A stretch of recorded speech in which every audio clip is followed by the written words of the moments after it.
Good morning, ladies and gentlemen. Welcome back to the channel. Today we're doing a little bit of a throwback. Towards the beginning of my channel, I did a lot of comparison videos, whether it was like differences in my technique, standing versus sitting, or comparing parts on my dirt bike. You guys really seem to like those videos, and I like doing them because obviously as a professional racer, I always enjoy finding things that make my bike the fastest or techniques that make me the fastest. So today we're going to be talking about a free upgrade that all of you guys can do to your bikes and hopefully make them faster. That's what we're going to attempt to find out today. And I am of course talking about the vented Airbox cover that comes with the KTMs, and I believe you can buy it for other bikes as well. So here we go. As you can see, this is the stock Airbox cover here, all one piece. Pretty self-explanatory. Normally the air filter goes in here and it covers the air filter up. Stock one does not have any holes or ventilation. This aftermarket UFO piece obviously has those vented holes, so it allows for a little more airflow. One other thing that they do is you can see on the stock one here, it has this piece that kind of completely encloses it against the number plate right there, kind of like seals this gap up. Whereas this UFO aftermarket one has a big cutout right there so that when you put it into place,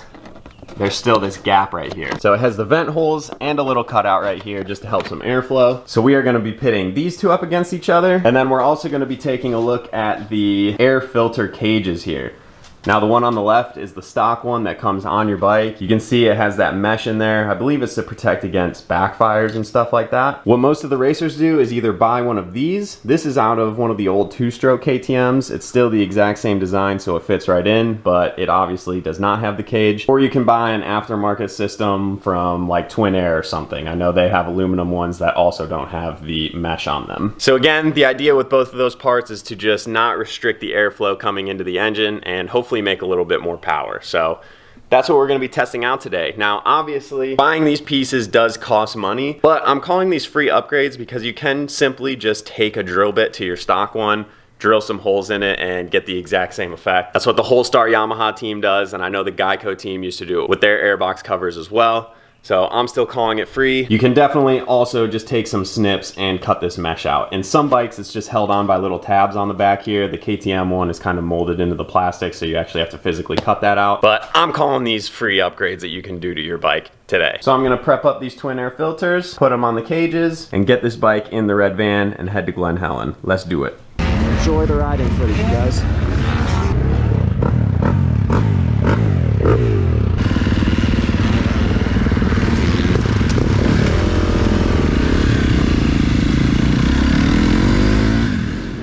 Alright guys, so here we are in the first moto.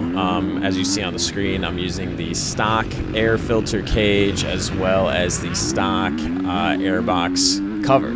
So this is how your bike comes stock. I'm not going to put lap times up on the screen because there are so many people on the track and the track was changing so much every single time we went out there that the lap times are going to be so different and they're literally going to be meaningless. You guys are free to take lap times if you want to, but it's going to be pointless for this. So it's more so just listening to how the bike sounds and then watching how it accelerates and goes down the straightaways. So yeah, that's what we're going to be looking for. Hope you guys enjoy.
I'm done. Let's pop this bad boy off here. Anyways, we're not gonna put this filter on yet because I want to see how just this thing does by itself. So here we go. We're gonna pop this bad boy on, make sure she's all on there. There we go. We'll go test her out for Moto 2.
Alright guys, second session done. I mean, the bike is absolutely louder, and I think like some of those uphills started to, like the line going up them was getting a little bit better. So the bike definitely felt faster. Hard to tell whether it was just the dirt changing or the fact that I actually had this cover on here. But as promised, we're gonna go ahead and swap out the cage without the mesh in there for the other one. So we'll go ahead and pop the side cover off here. Whew, probably about due for a filter change anyway. It's crazy how quick those get dirty, but here we go. You can see mesh in the stock one, no mesh in this one. We're gonna pop the freshie in there. Love how simple that is to do on the KTM, so quick. We're ready to go.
Alright, so there you have it, guys. You got to see all three versions, completely stock, one with the vented cover and the mesh cage, and then one with the vented cover and the cage with no mesh. You guys will have to let me know what you think. Once again, didn't do any lap times. We did some longer motos this day, and so we waited a little bit longer between our sessions, and obviously that allowed the track to get really chewed up between our motos, and each time we went out, the track was way different. So lap times, meaningless. You guys can take them if you want to, but it's not going to tell you anything. What you guys really want to focus on is just the sound of it and how it looks when it's like pulling out of the deep corners or up the hills, which just from watching the footage back, I mean, I could hear it in the footage, but actually being there and riding the bike and feeling it for myself, that was the big one for me.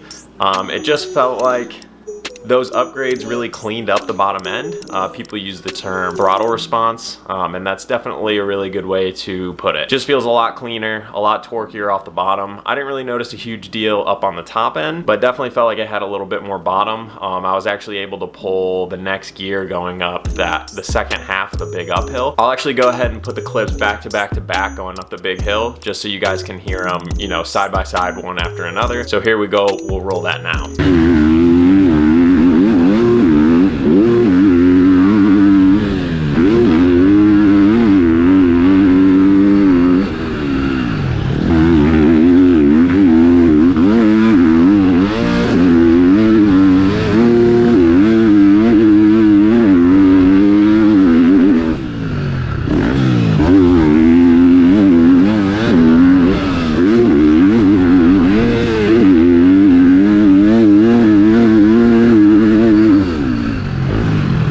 Alright, well there you go. In my mind, for a 250F that's completely stock, that's a pretty big difference considering that both of those upgrades are free. You guys obviously have to take into account the fact that more airflow into the intake means there is a potential for more dirt to get in there. I personally haven't noticed that the filter gets any dirtier with these upgrades done, but that's something you guys are gonna have to decide for yourself. I've never seen a single grain of sand actually in my airbox whenever I take a filter off, so I'm personally not worried about it. And actually, you could argue that cutting the holes in the side is allowing cooler, cleaner air to come into the airbox instead of pulling hot air directly from the like engine area, which could potentially be happening if you don't have that clean air coming in. So yeah, you guys will have to decide for yourself. Let me know in the comments if you guys could actually tell a difference between the sessions, and let me know if you guys are gonna go try this out. So yeah, anyways guys, hopefully this helped you decide whether you want to do these upgrades to your bike. Thank you very much for tuning in. We'll catch you in the next one. Peace out, guys. Put you in Chanel 'cause it's just perfect for your smile.